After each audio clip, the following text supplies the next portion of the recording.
マイの日本語ポッドキャスト。こんにちは。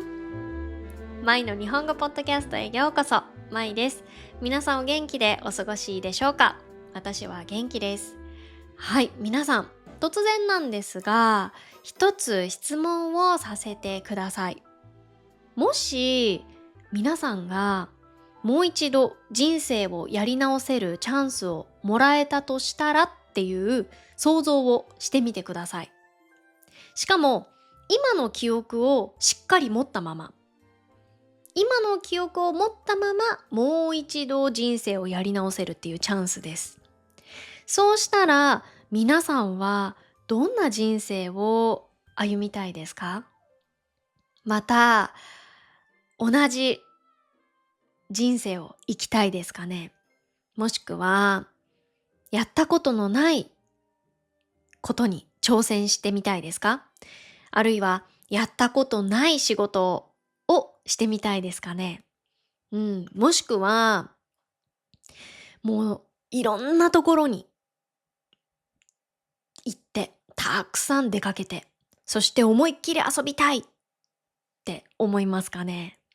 うん。この質問を旦那さんにしてみたら、旦那さんはビットコインと株の話をしていましたね。今全く同じこと考えた人きっといますよね。もしいたら正直に手を挙げてください。私がもしまた人生をやり直せるとしたら、そうだなあ。まずは、うーん、語学の勉強をもっと早いうちから始めたいですね。韓国語の勉強もそうですし、あとは英語の勉強とかも、うん、本当に早いうちからしたいなって思いますね。あとは、お金を無駄遣いをしないで、ちゃんと計画的にこう使ったり、あとはお金を貯めてね、しっかりと。それで、私も投資するかな。旦那さんに、あの、学んで教えてもらって。そうですね。うん。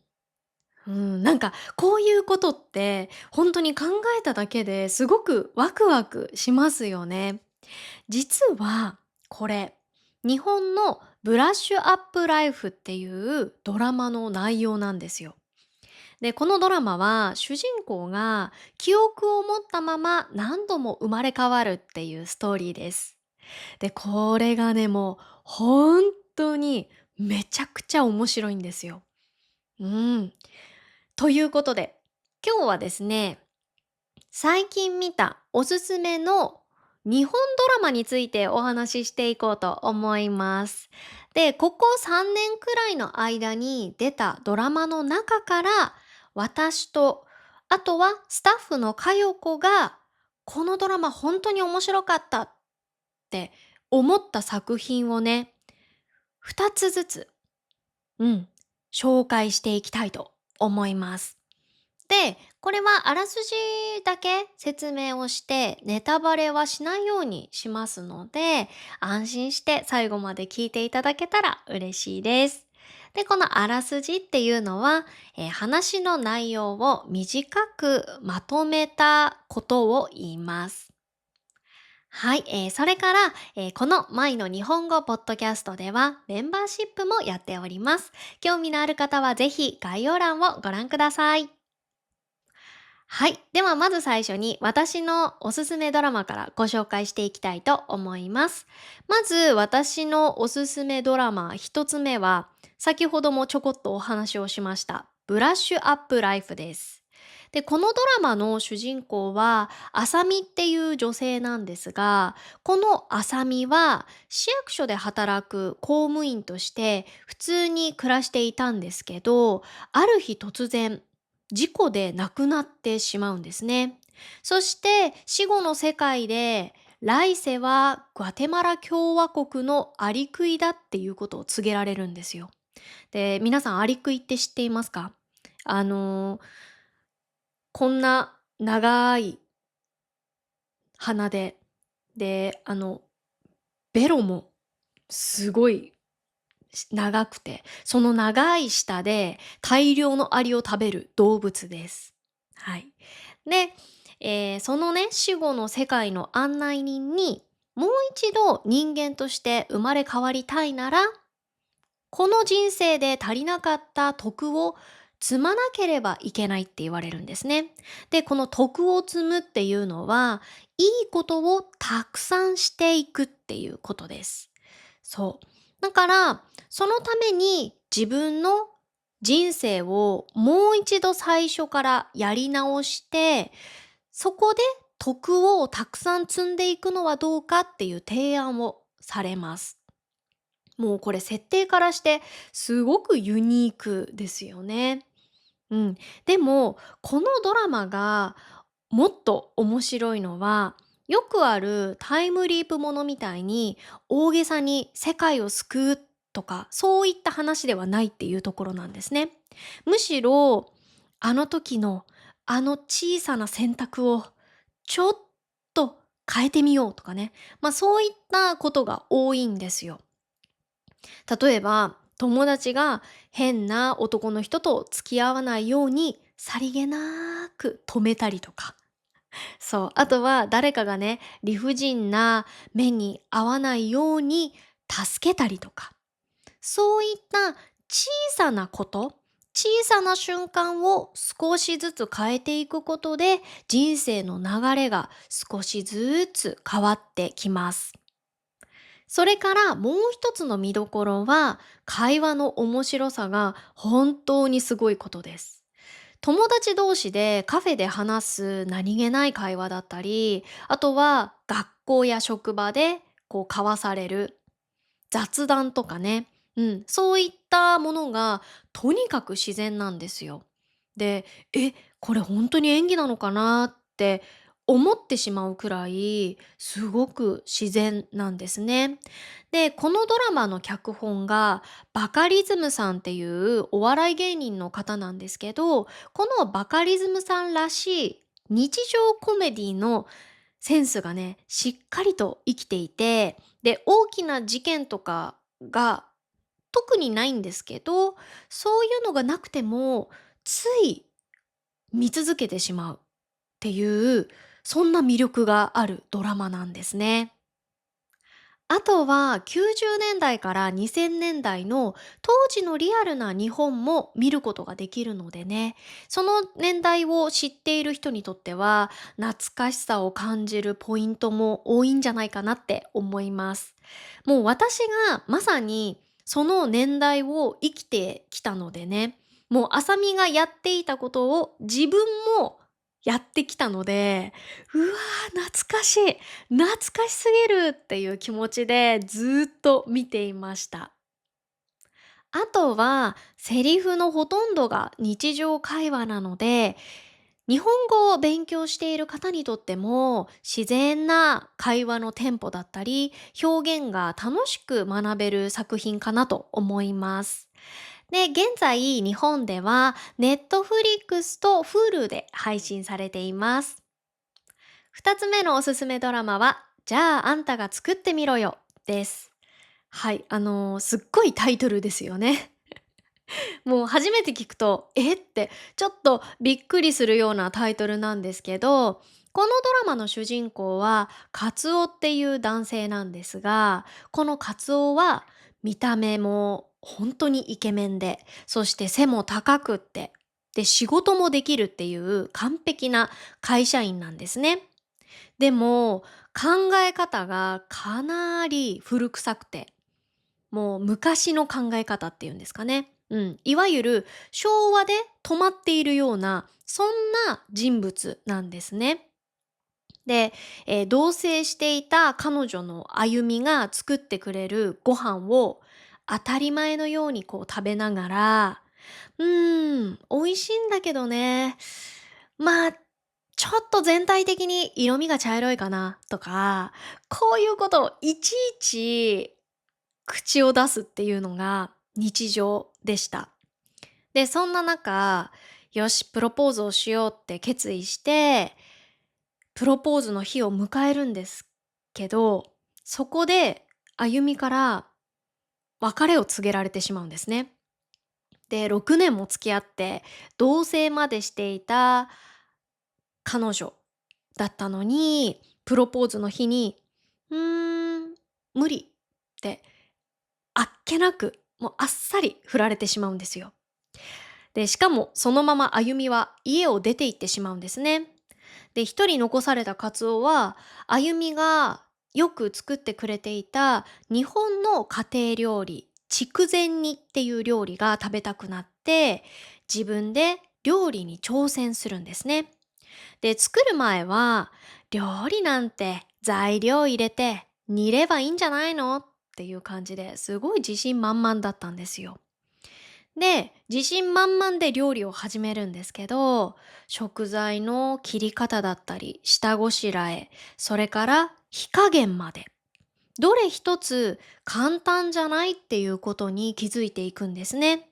そこで初めて彼女の歩みが作ってくれていた何気ないご飯にどれだけの手間と、そしてどれだけの愛情が込められていたかっていうのを、その大切さを強く感じるんですね。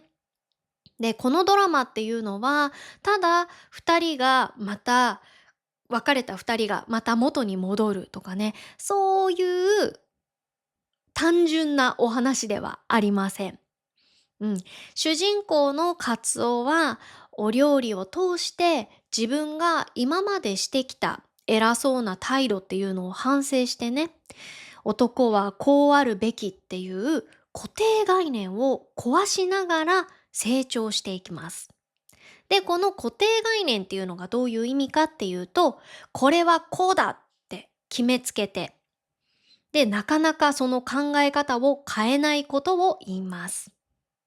そして元彼女の歩みも、男性を支えることが自分にとっての幸せって信じていた過去を捨てて、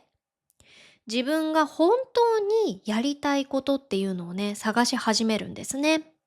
要するに、これは成長ドラマって言えるんじゃないかなって思います。で、このドラマは日本でもかなり話題になりました。日本には本当にカツオみたいな男性って結構いるんですよ。なので女性たちからは、あ、このドラマ、うちの旦那に見せなきゃっていうね、そういった反応もかなり多かったです。私も最初カツオを見た時は、何この男最悪って思ってたんですよ。でも、そのドラマを見れば見るほど、どんどんカツオに愛着が湧いてきたんですよね。で、この愛着が湧くっていうのがどういう意味かっていうと、だんだんと好きになる、親しみを感じるっていう意味です。で、このドラマはストーリーのテンポも良くて、で、本当に見やすいのでね、海外の方にもとてもおすすめです。で、日本では現在 U-NEXT で配信されています。はい。では、ここからは、うちのスタッフのかよこがおすすめするドラマを2つご紹介していきたいと思います。で、メンバーシップ限定ポッドキャストでは少しご紹介させていただいたんですけど、かよこはね、本当に日本ドラマがもう大好きで、今まで信じられないくらいの量のドラマを見てきたんですよ。で、普段普通に仕事もしているし、そしてこのチャンネルの仕事もしているから、すごく忙しいはずなのに、え、いつドラマ見る時間があるのって、もう本当に毎回不思議なんですよ。うん、でもね、ドラマを見ていない時期っていうのがないですね。必ず何かしらいつも見ていますね。なので本当に不思議です。はい、では行きましょうかね。では、かよこのおすすめドラマ一つ目は、ホットスポットです。このドラマは設定からして本当にユニークで面白いんですね。舞台は富士山の近くにあるとても静かな田舎町、山梨県です。で、主人公の清美っていう女性は、そこでビジネスホテルで働きながら、娘を育てているごく普通のシングルマザーです。で、このシングルマザーっていうのは、旦那さん、パートナーがいない状態で子供を一人で育てている母親のことを言います。そんなある日、清美は交通事故に遭いそうになって、危機一髪のところで宇宙人に命を救ってもらいます。なんかここまで聞くと、すごい SF ドラマを想像しますよね。で、普通宇宙人とかが出てきたら、地球を守るために戦ったり、あとは逃げたりしないといけないじゃないですか。でも、このドラマは全然違います。あくまでも日常なんですよ。もうびっくりするぐらい宇宙人が日常に馴染んじゃってるんですね。そう。で、この今までにない設定がすごく新鮮なドラマなんですね。で、宇宙人のことを特に特別扱いするっていうわけでもなく、別に大きな事件が起こるっていうわけでもないんですけど、それがこのドラマの魅力であり、笑えるポイントなんですね。で、このドラマもさっきご紹介したブラッシュアップライフと同じく、脚本はバカリズムさんが担当しているんですけど、この作品も登場人物たちのゆるい会話が見どころなんですね。もう本当にこのドラマもドラマであることを忘れるくらい本当に自然な感じ、ゆるい感じですね。はい。で、私もね、このホットスポット見たんですけど、面白いです。はい。で、日本人の普段の生活に興味のある方にはね、特におすすめかなと思います。はい。で、日本では現在、ネットフリックスと Hulu で配信されています。そして、かよこのおすすめドラマ2つ目は、まどか26歳研修医やってますです。はい。この作品は、医師として働き始めたばかりの26歳の研修医まどかが、医療現場での経験を通して成長していく2年間を描いた物語です。この研修医っていうのは、医師免許を取った後に病院で実際に働きながら経験を積んでいる若い医師のことを言います。で、普通、医療ドラマっていうと、こう難しい手術を次々と成功させる天才医師が主人公っていうね、そういったイメージがありますよね。でも、このドラマにはそういった天才は出てきません。代わりに医師として働き始めたばかりの26歳の研修医まどかの未熟さに焦点を当てています。知識は頭の中にたくさんあるのに、実際の現場では戸惑ってしまったり、あとは先輩医師たちの冷たい態度や、夜勤明けで疲れている研修医の苦労っていうのがね、とてもリアルに描かれています。このドラマでまどかが一番大きく悩むのは、病院のルールと患者さんの気持ちの間にあるギャップです。